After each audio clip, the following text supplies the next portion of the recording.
Hey guys, Scott with Heritage Farms, Texas. Hey, what are we doing today? Well, I'm taking a day of vacation and we're working on tying up some loose ends here before Mother's Day. So let's look, but we are at the rental property where we just did a gate project, and I thought I would share what we did. Okay, so this is one of the rental properties that we have. Very excited about this. The landlord on our existing rental property that connects to telephone 2 picked up some more land on his side, which is outstanding. And we came in here and we planted ryegrass, and you can see the ryegrass is doing great.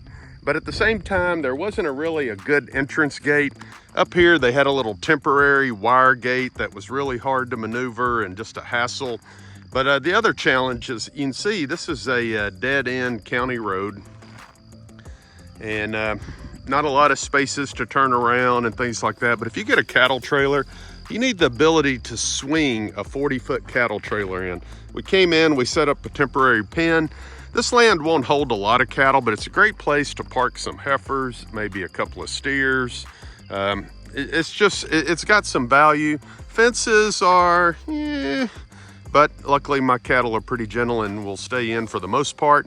But what are we doing? Well, we finished the gate project. So I came in, I'm a big proponent of metal fence post. I feel like if you're gonna do it right. Only put it in once in your lifetime and it'll last for generations. So in this case right here, we used 8-foot post, or 2 7/8 drill stem is what we actually did. So we dug the holes. I laid out the formation for the gates. I set all of the post. We dug the holes, set the post, and then I actually had a welder, a friend of the family, the community, a great steward. He came in and welded the top post on with the end caps. Check it out, man. He welds a lot better than I do. Hence, that's why I hired him. I mean, that's just solid stuff. So he came in and welded just the top. So he had to saddle the 3 on this side, get it level, set the post up there, welded the ends, welded the cap on both ends, and then he welded the hog panel to all the posts or anywhere it connects. Since this isn't really a crowding area, I like lightweight gates in the middle of a pasture. You don't need heavy duty bull gates or anything. Lightweight gates are easy to maneuver, and as long as you don't hit it with a tractor or a truck, you're okay. But so this is a 20-foot opening, so 2 10-foot gates. I love that in the sense that, man, if you needed to get a spray rig in here, if you wanted to put lime out, you needed to get an 18-wheeler, cattle trailer, you name it, double gates on the entrance.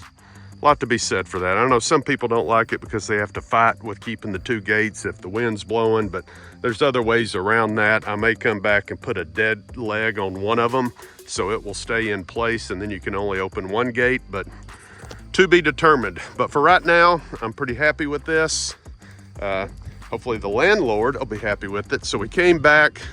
I've added some cedar fence stays. You know, these old fences, the cost of fencing material and everything else is just so expensive. It's hard to do a lot. And I think I've shown you guys before, we do a lot with cedar fence stays. And the reason we do that is, man, when you come in there and put those cedar fence stays in, it really shores up the fence. But at the same time, it's an optical illusion.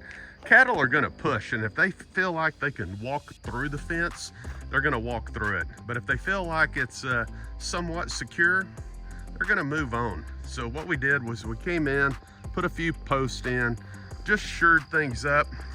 It's not the prettiest thing in the world, but for an old fence, makes it functional. And hey, it's kind of rustic. Is that the word? Yeah, rustic. But anyway, I'm very happy with this project. I think it turned out really well. One thing I always say, if you're gonna have somebody's property or rent or use somebody's property, you wanna be a good steward of the property. You wanna leave it in better shape than what it was when you came.